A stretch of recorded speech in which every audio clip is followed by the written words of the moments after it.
놀이는 많이들 아실 거예요. 오리, 병아리, 이야, 아주 잘하셨어요. 본론으로 들어가 볼게요. 요즘 챗GPT 같은 인공지능 챗봇이 굉장히 핫하죠. 인공지능, 빅데이터, IoT, 4차 산업 이런 키워드를 모두 한 번쯤은 다 들어보셨을 거예요. 이런 키워드가 모두 코딩과 연관이 있는데요. 그렇다면 코딩이란 무엇일까요? 코딩이란 컴퓨터에서 프로그램을 만들기 위해 컴퓨터가 이해할 수 있는 언어로 명령어, 즉 코드를 작성하는 것을 의미합니다. 컴퓨터, 스마트폰, 자동차, 로봇 등에 탑재되는 다양한 프로그램이 이 코딩이라는 기술을 통해서 구현되고 있습니다. 그런데 아직 코딩이 뭔지 이해가 잘 안 되실 거예요. 그래서 제가 조금 더 쉽게 설명드릴게요. 컴퓨터에게 일을 좀 시키고 싶어요. 프로그램에서 이렇게 동작해 라고 일을 시키고 싶은데 일을 시키려면 일단 말을 걸어야 하잖아요. 미국인에게 말을 걸려면 어떤 언어를 써야 하죠? 바로 영어를 써야 합니다.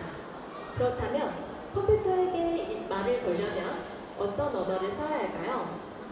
바로 컴퓨터가 이해하는 언어를 써야 합니다. 컴퓨터가 이해하는 언어로 이런 일 좀 해줘 라고 명령을 내리는 것을 코딩이라고 이해하시면 되겠습니다. 이제 조금 이해가 되셨을 거예요. 그렇다면 유아인 경우에, 우리 아이들이 유아인 경우에 어떻게 코딩 홈스쿨링을 시작하면 좋을까요? 그리고 우리 부모 세대는 코딩을 배우지 않고 자랐잖아요. 이런 경우에 어떻게 코딩 교육에 입문을 하면 좋을까요? 여기에 대한 답은요. 이 유아인 시기에 배우는 코딩이 거창한 게 아니거든요. 이 시기에는 놀이를 통해서 코딩을 배우면 충분합니다. 또 부모님께서 가장 먼저 하셔야 될 일은요. 코딩 개념에 익숙해지시면 좋습니다. 네이버에서 소프트웨어야 놀자를 검색하셔서 홈페이지로 들어가시면 이렇게 AI가 뭔지, 코딩이 뭔지를 쉽게 영상으로 설명해 놓은 짤막한 강의들이 있습니다.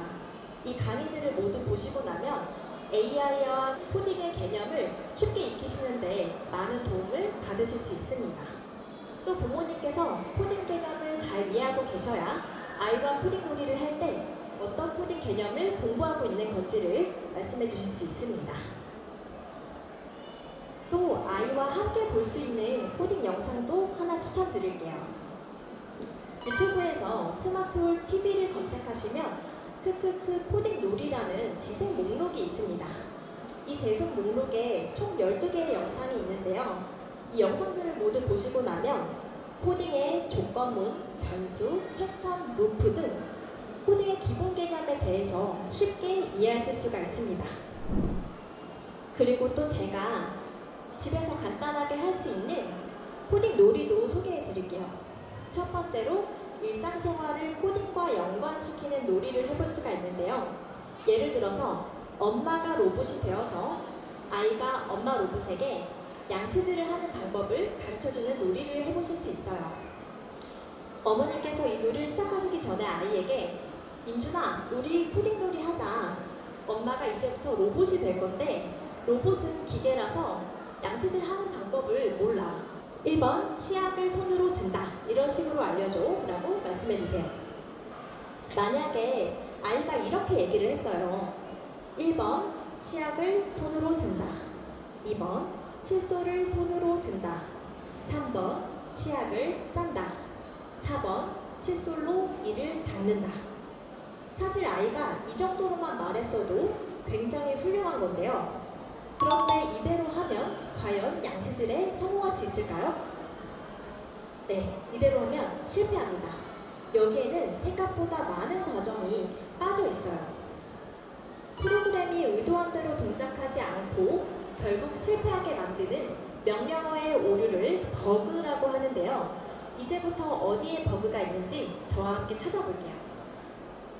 1번과 2번 사이에 과정이 하나 빠져 있는데요. 어떤 과정을 추가하면 좋을까요? 치약에는 뚜껑이 있죠. 이 뚜껑을 여는 과정이 빠져 있습니다.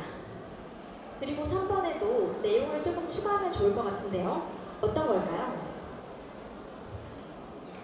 치약을 어디에 짜야 하죠? 네, 칫솔에 짜야 합니다. 만약에 3번 그대로 하면 허공에 치약을 짜게 돼요. 그리고 치약을 얼만큼 짤지도 얘기해줘야 합니다.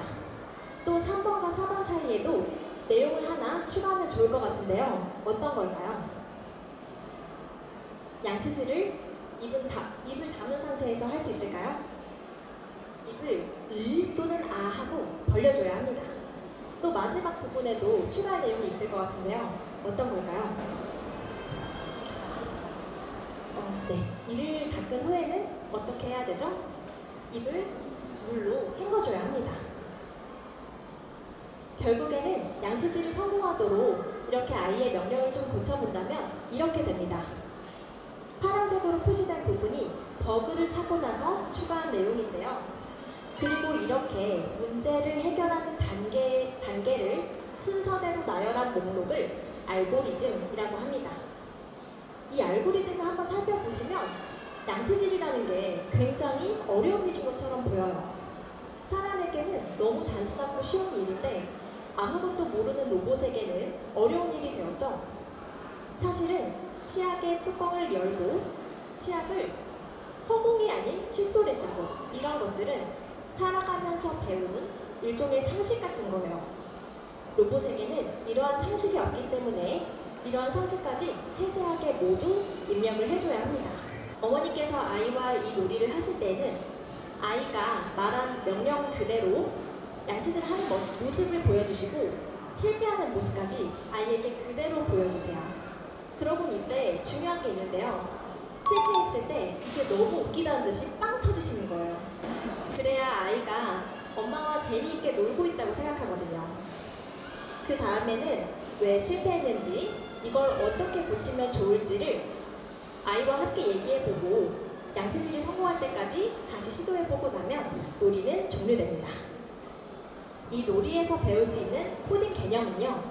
문제를 작은 단위로 쪼개는 분해, 이렇게 분해한 문제를 해결하는 단계를 순서대로 나열하는 알고리즘, 명령이 하나씩 시간 순서대로 실행되는 순차, 실패한 이유를 찾아서 분석하고 수정하는 디버깅 개념까지 배울 수 있습니다. 이 놀이와 비슷하게 샌드위치 만들기, 연필 깎기, 세수하기와 같은 일상생활 코딩 놀이도 해볼 수가 있어요. 샌드위치 코딩 같은 경우에는 예능에서 많이 나와서 이미 알고 계신 분들도 계실 거예요. 만약에 모르신다면 유튜브에서 샌드위치 코딩이라고 검색하셔서 찾아보셔도 되고요. 제 유튜브 채널에도 관련 영상이 올라와 있습니다. 자, 다른 간단한 코딩 놀이도 2개 더 소개해 드릴게요. 그중 하나는 입출력 프로그램 놀이인데요. 엄마가 아이에게 과일 이름을 말하고 아이가 그 과일의 대표적인 색깔 중 하나를 대답하는 놀이입니다. 아이가 프로그램이 되어서 과일 이름이라는 인풋이 들어오면 아이 머릿속에 저장된 그 과일의 색깔을 아웃풋으로 꺼내는 거예요. 예를 한번 들어볼게요. 딸기의 대표적인 색깔이 뭐죠?